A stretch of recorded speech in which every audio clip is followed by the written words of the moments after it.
What up guys, it's Grant Comics here, and today we're going to review Icon #1, right there. Pretty cool. Um, what I like about this is from 1993, and what I like and dislike about this comic is that dislikes is that it had a lot of provocative language, like the N-word, and it had lots of cursing. And honestly, this is the first time that I had a comic that the actually curse words were out, and the first time the N-word was out. Um, and this is very provocative for a comic that's came out in 1993.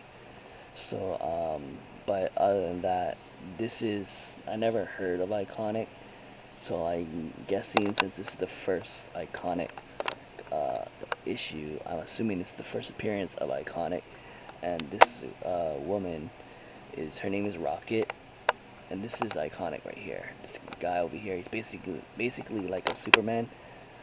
Um, so, and I guess this girl Rocket is his sidekick, and they basically he's a lawyer and in Dakota, and he finds these crooks who've been stealing that stuff on a mansion.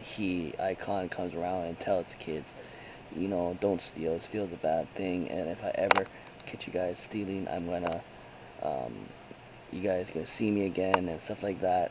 And in the other few panels, he's in office, and Rocket comes in and says, you know what, you should be a superhero for all the good deeds you're doing around Dakota. And you know, he agrees with her and until she says, I want to be your sidekick, and need a sidekick that will be on your side and stuff. And she actually came up with the name Icon and Rocket.